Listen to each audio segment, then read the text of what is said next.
안녕하세요. 반갑습니다. 취업대장 윤대장입니다. 자, 오늘은 사실 이거 안 올리려고 했어요. 건강보험 심사평가원인데 원래 안 올리려고 하다가 이 부분에 대해서 좀 질문들이 많더라고요. 개인적인 질문이라든지 이런 부분들이 많아서 이 부분이 사실 5월 8일까지잖아요. 근데 5월 8일까지라서 좀 사실 다 됐습니다. 지금 제가 녹화하고 있는 게 5월 5일인데 다 되기는 했지만은 여러분들한테 조금 필요하실 것 같아서 여러분하고 같이 이야기를 좀 나누고 싶어서 이렇게 급하게 찍어서 올리게 되었습니다. 일단 기본적으로 이제 여러분이 보셔야 되는 것 중에 하나는 심평원은 직무 관련 내용이라든지 그 다음에 자소서라든지 이런 부분들이 있어요. 그래서 여기에서도 보시면은 지원한 우리원 직무와 관련된 본인의 경험을 기술하시고 라고 이렇게 얘기를 했습니다. 해당 경험이 우리원 지원 동기에 영향을 준 부분을 구체적으로 기술하시기 바랍니다 라고 이렇게 얘기를 했습니다. 그러면 가장 중요한 건 이거죠.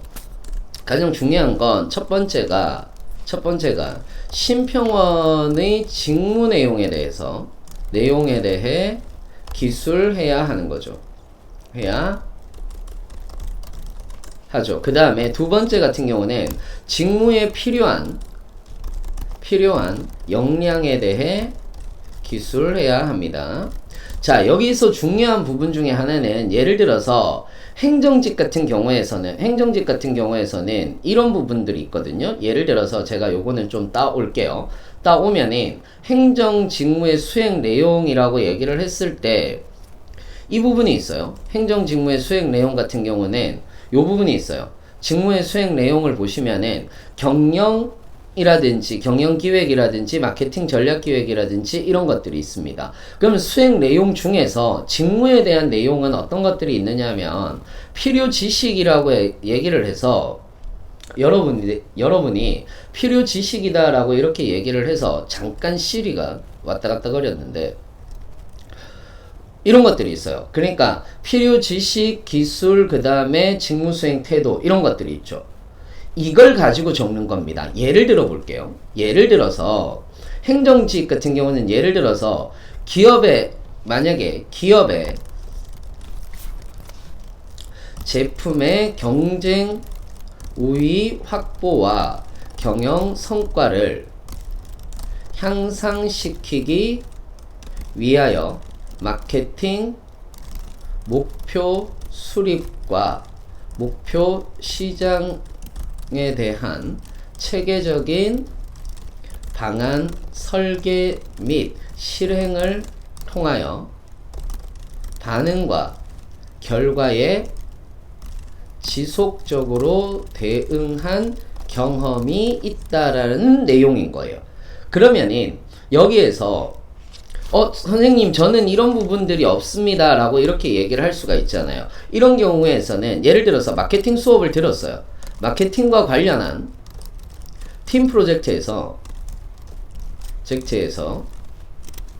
STP 전략이죠. STP 전략을 사용하여 과제를 제출한 경험이 있다 라고 얘기를 하면 돼요. 예를 들어서 또는 이런 거죠. 내가 만약에 건강보험에 대한 기초적인 이해와 관련 법령을 이해한 수업을 들었다 라고 얘기를 해도 되고요.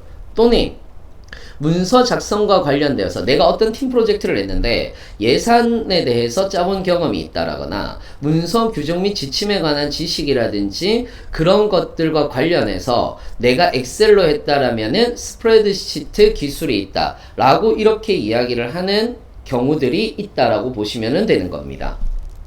결국은 대부분이 이제 심평원 같은 경우에서는 심평원 같은 경우는 정보화 추진 현황이 들어가 있거든요. 추진 현황 중에서 정보화 방향에 대한 추진 현황이 있습니다. 그래서 요거를 한번 같이 좀 보시는 게 좋은데 예를 들어서 의사나 환자 간의 원격 진료를 허용하는 의료법을 개정안을 내가 본 적이 있다 라는 이런 내용들도 괜찮고요. 또는 시장 환경 분석이라든지 마케팅 전략, 즉 시장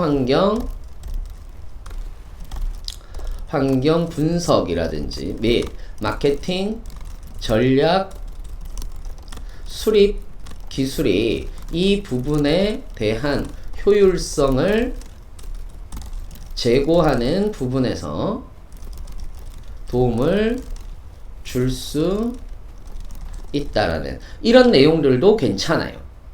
어떤 의미인지 이해되세요? 그러면은 예를 들어서 우리가 이런 얘기를 해볼 수가 있는 거죠. 만약에 심사직인 경우에 심사직의 직무수행이라고 이렇게 얘기를 하면은 사실상 직무수행 내용은 약제와 관련돼 있는 거잖아요. 약제의 기준이라든지 약제 급여 기준 설정 및 개선 관련 업무 수행인 거잖아요. 여기에 관련되어서 대부분 이제 이거는 간호사를 하셨던 분들이 조금 많이 지원을 하기 때문에 필요 지식이라든지 기술이라든지 직무수행 태도를 보면 다음과 같거든요. 그러면은 내가 간호사를 공부를 하면서 관련 법령에 대한 이해를 했다라고 얘기를 한다라든지 또는 간호사를 하면서 약학에 대한 기본 지식을 배웠다라고 이렇게 이야기를 했다라고 보시면 되는 거예요. 그러니까 여기서 중요한 것 중에 하나가 많이 실수하는 부분이신데 요건 주의사항을 적어드릴게요. 간호사 자체 업무, 그러니까 예를 들어서 간호사에 대한 자체 업무를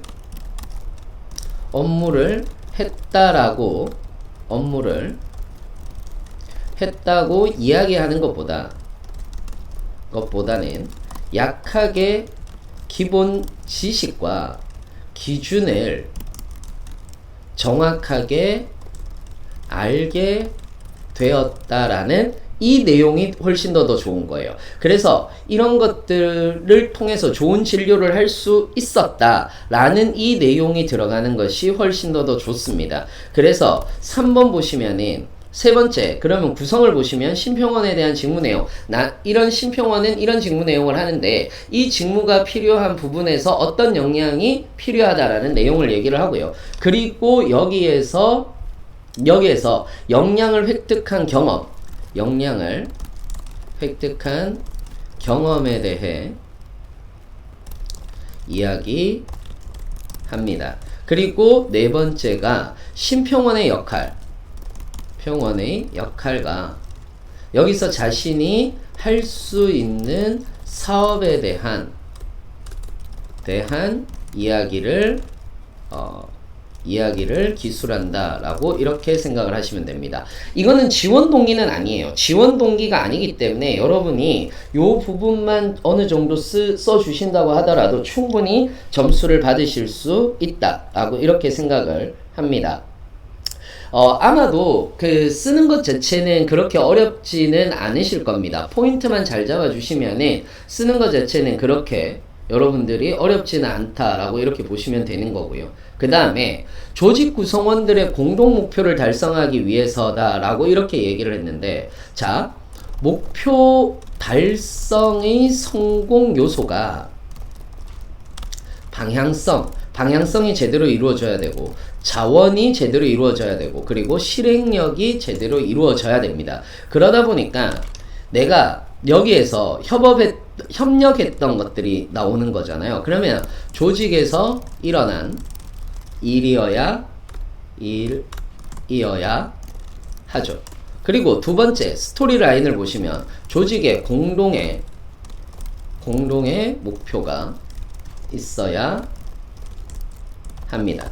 그리고 세 번째 같은 경우는 일을 분업해야 되죠. 분업하고 협업하는 과정이 있어야 합니다. 자, 여기서 일을 분업한다라고 얘기를 하지만은 분업하는 것 자체도 협업 과정에 들어가는 겁니다.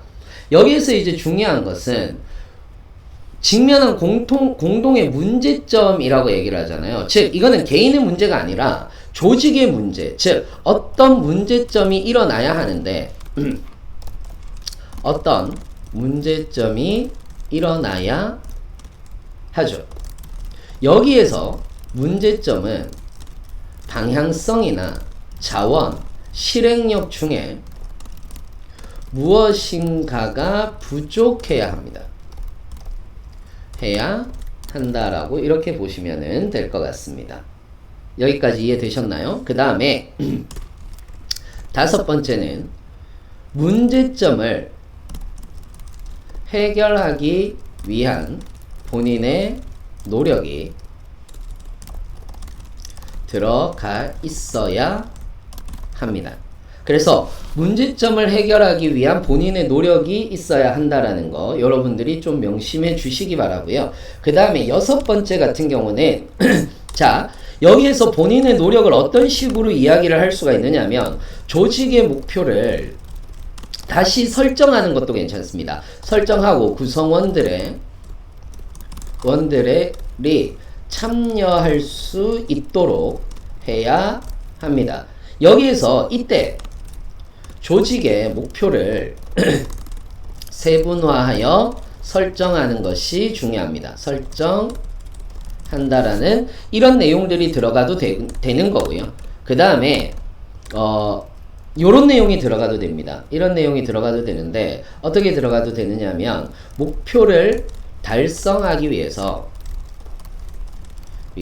자원을 재정비한다라는 이런 내용이 들어가도 됩니다. 그러니까 조직에서 일어난 일이고 조직의 목표가 있어야 되는 거고 일을 분업하고 협업하는 과정은 간단하게 나와도 되는데 요 4번, 5번이 굉장히 중요하게 작용을 하는 거죠. 그리고 여섯 번째는 이를 통해 목표를 달성해야 한다. 그 다음에 일곱 번째는 이를 통해 획득한 역량에 대해 이야기해야 한다 라고 이렇게 이야기를 하는 거죠. 이런 식으로 해서 여러분들이 조금 더 이야기를 해주시면 훨씬 더 좋지 않을까 이렇게 생각을 해봅니다. 자, 요렇게 해서 대부분 우리가 직무와 관련된 있는 요거는 직무 관련 경력 및 경험 기술서라고 얘기를 하기보다는 직무 관련 경험이다 라고 이렇게 생각을 해주시고 적으시는 것이 가장 좋습니다. 자, 그러면 본격적으로 우리 자소서라는 것을 좀 들어가 볼 건데 자, 이제 우리 자소서를 한번 볼까요? 자소서 일단 자기계발 능력이죠. 자기계발 능력에서 다른 사람과 차별화된 본인의 핵심 경쟁력은 무엇인지 기술하고 라고 얘기를 했잖아요. 자기계발 능력에서 중요한 것은 자인식 능력. 이거는 이제 세부 항목인 거죠. 그러니까 자신의 흥미, 적성, 특성 등을 이해하고 이를 바탕으로 자신에게 필요한 것을 이해하는 능력입니다. 즉 자아인식 능력이나 아니면은 또 뭐가 있을까요? 자기 관리 능력이라고 얘기를 할 수가 있는 건데 자기 관리 능력은 업무에 필요한 자질을 지닐 수 있도록 스스로를 관리하는 능력을 이야기를 합니다. 그리고 경력 개발 능력인데 끊임없는 자기 개발을 위해서 동기를 갖고 학습하는 능력이라고 할 수 있습니다. 이 중 여기서 중요한 것은 자기관리 능력이 될 겁니다. 여기에서 가장 중요한 것은 우리가 자기관리 능력이 될 거다라고 이렇게 생각을 하시면 되는 건데 자, 결국 경쟁력은 우리 위에서 본 거 있죠? 직무설명 자료에서 지식과 기술 중 본인이 알고 있는 것을 적어야 합니다. 그러면 위에 우리 한번 여기에서 1번을 할 때 이거에 대해서 얘기를 했잖아요. 이거에 대해서 얘기를 했을 때 여러분이 그러면 이 부분과 같이 필요한 역량에 대해서 얘기했고 경험에 대해서 얘기를 했는데 죄송합니다. 필요한 경험에 대해서 얘기했는데 같은 것들을 써도 되나요? 라고 이렇게 얘기를 하실 수가 있어요. 절대 안 됩니다. 이거는 절대 안 되고요. 어떤 것들을 적으시느냐 하면은 여기에서 가장 중요한 것 중에 하나가 경쟁력 직무설에 있는 것들인 건데 요거는 직무 관련 경험 사항에 나온 역량과는 다른 역량을 기술하는 것이 좋습니다.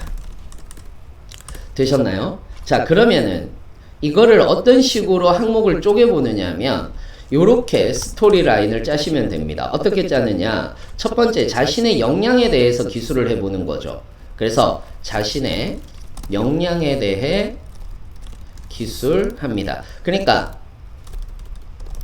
나는 어떤 역량을 가지고 있습니다 라고 얘기를 했을 때 웬만하면 지식이나 기술을 이야기를 하는 것이 좋습니다. 그리고 이것이 왜 자신의 핵심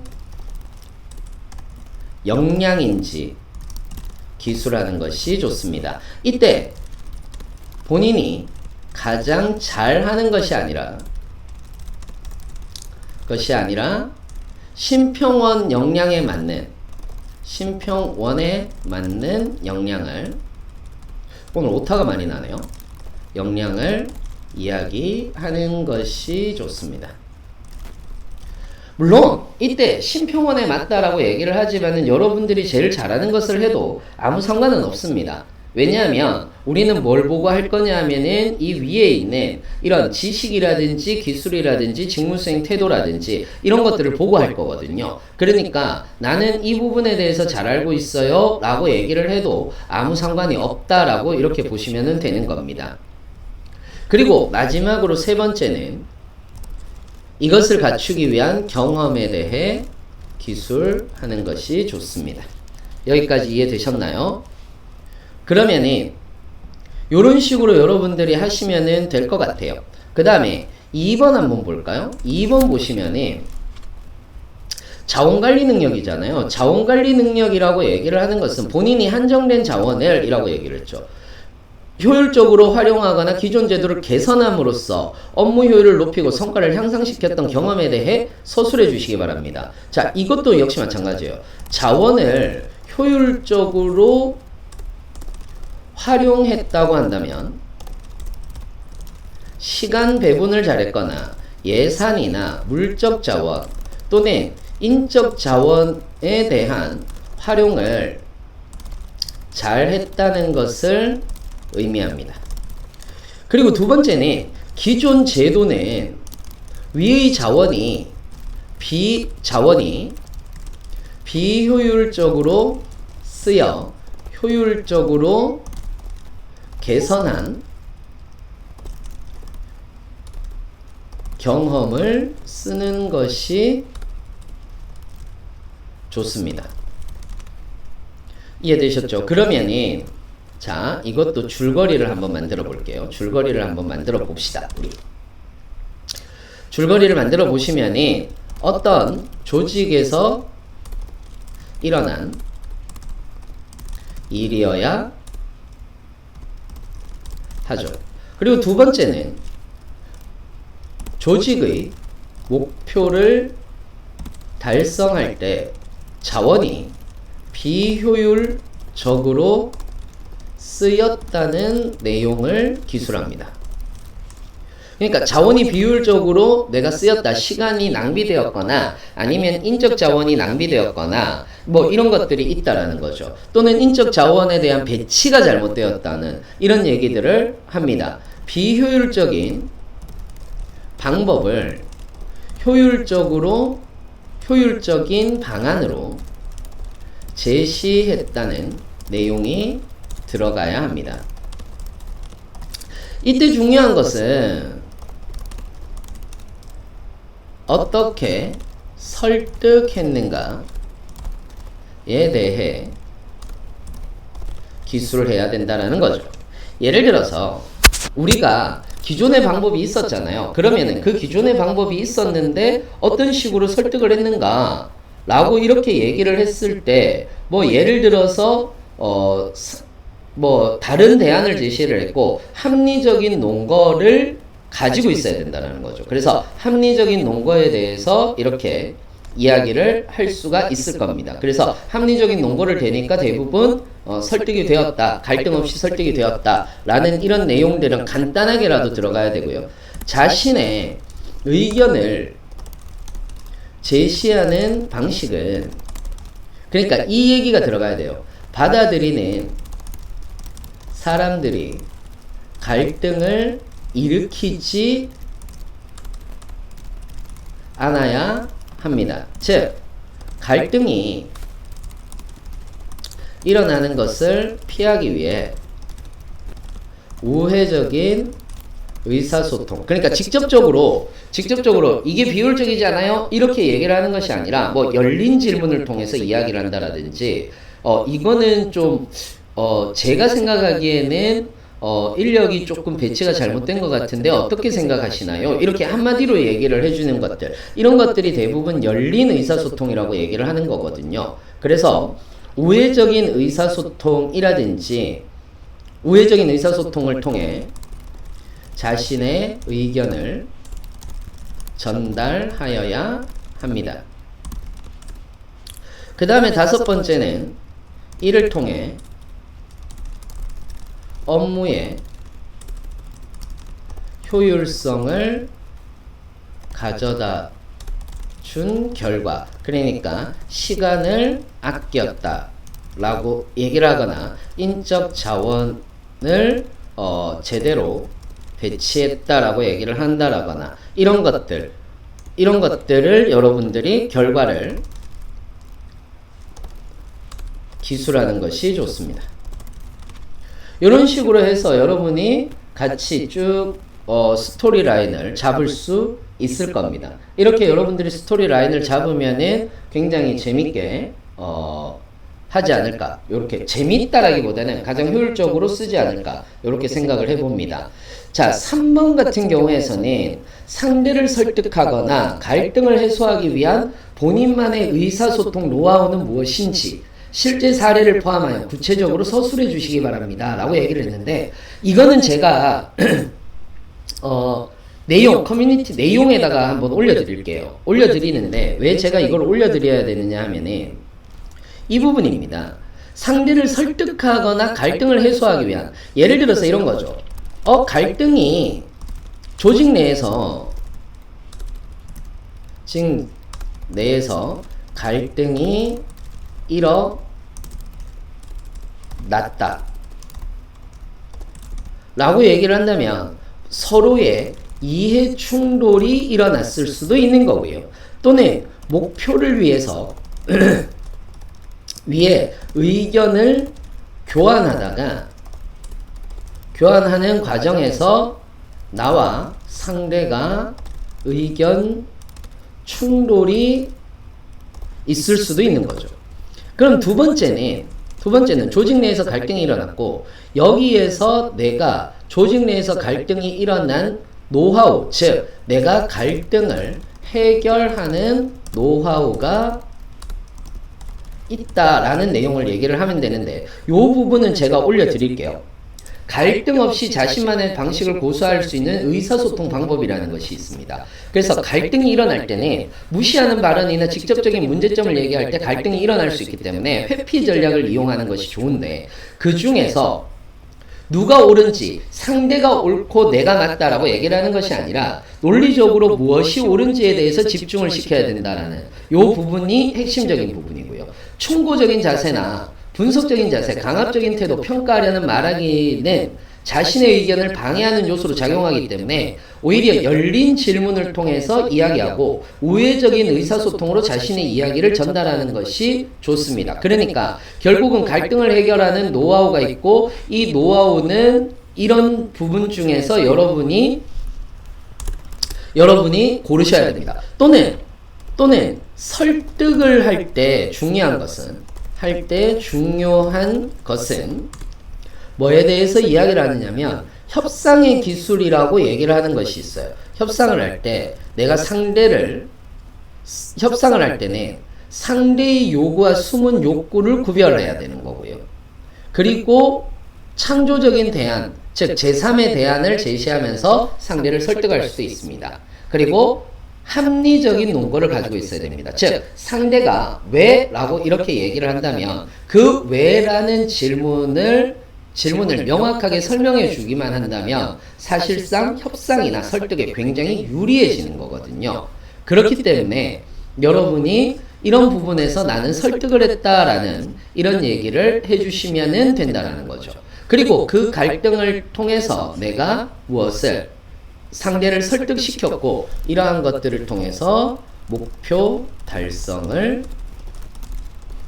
했다라는 이런 내용이만 들어가더라도 이 부분은 어느 정도 성공을 했다라고 할 수가 있을 겁니다. 이런 식으로 여러분들이 좀 써주면 되지 않을까 이렇게 생각을 해봅니다. 자, 그 다음에 네 번째 한번 볼게요. 네 번째 마지막인데 직업윤리라고 이렇게 얘기를 하는 거잖아요. 직업윤리에서 요 부분이 있는데 윤리경영을 제가 좀 따왔습니다. 윤리경영을 일단 봐야 돼요. 윤리경영, 그러니까 심평원의 윤리경영이 이렇게 되어 있습니다. 건강보험과 보건의료와 발전을 통한 국민 건강 증진을 목표로 건강하고 안전한 의료 문화를 열어가는 국민의료평가기관을 지향하고 국민의 신뢰를 바탕으로 보다 공정하고 투명한 심평원을 하는데 여기서 법령과 재규정을 준수하는 것, 즉 이 중에서 이 5개 중에서 무엇이 중요하다라고 생각하는지를 여러분들이 써주시면 되는 거예요. 어떤 의미인지 이해되세요? 어떤 것들이든 여러분들이 중요하다라고 생각하는 것들을 써주시면 되는 거죠. 그래서 우리는 법령과 재규정을 준수하고 공정하고 투명한 직무 수행으로 부패 방지와 깨끗한 공직 풍토 조성을 위해 노력한다라고 이렇게 되어 있잖아요. 그러면 이런 부분들 나는 준법 정신이 중요하구나 라고 이렇게 얘기를 하는 거예요. 또는 우리는 국민의 의견을 존중하고 국민의 입장에서 라고 얘기를 한다라고 얘기를 하면 공공의 가치가 가장 중요하다라고 생각을 하는 거죠. 공공의 가치가. 그 다음에 보건의료를 가치화하고 공유하는 가치융합 경영으로 국민이 보다 건강하고 안전한 의료 서비스, 즉 의료의 지식이나 기준이 명확해야지 국민들이 더 안전하게 살 수 있다라고 얘기를 하는 거예요. 그 다음에 공익활동, 사회 공헌 활동인 거죠. 그래서 나는 공익활동이 가장 중요하게 생각을 해 라고 얘기를 하는 거고, 조직 내 신뢰, 즉 이거는 조직 내 신뢰, 조직이 붕괴되면 안 되기 때문에 조직 내 신뢰를 훨씬 더 중요하게 생각을 한다 라고 이렇게 이야기를 할 수도 있는 겁니다. 자, 예를 들어 볼게요. 자신의 가치관이 이런 얘기를 합니다. 주어진 일에 최선을 다하는 것입니다 라고 이렇게 얘기를 합니다. 이걸 좀 더 세련되게 사회적으로 바꿔보면 사회인으로서 사회 가치를 실현하는데 최선을, 죄송합니다. 자꾸 시리가 자꾸 대답을 합니다. 최선을 다한다 라는 말이 됩니다. 그죠? 그러면 이것은 이는 사회 공동체 일원으로서 공익활동에 적극 참여하고 여러 이해관계자들과 소통해서 협력하고 나눔 경영을 실천한다. 나눔 경영을 실천한다 라는 것과 일맥상통하는 거죠.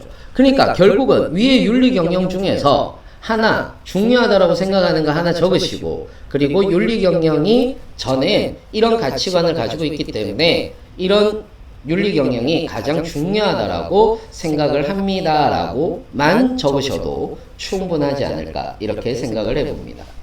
자, 이렇게 해서 간단하게 저하고 같이 이야기를 좀 나눠 보았는데요. 좀 도움이 되셨으면 좋겠고요. 이 도움 되는 것들 여러분들이 널리 퍼뜨려 주시고, 그리고 뭐 이건 웹캠으로 하는 거기 때문에 사실상 화질은 그렇게 좋지 않지만 이 텍스트를 중심으로 합니다. 텍스트를 중심으로 하고요.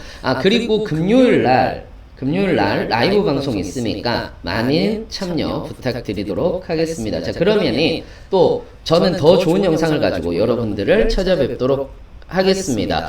5월 8일까지니까 좀 급합니다. 한번 쭉 읽어보시고 여러분이 많은 도움이 되셨으면 합니다. 그러면 이상으로 마치겠습니다. 감사합니다.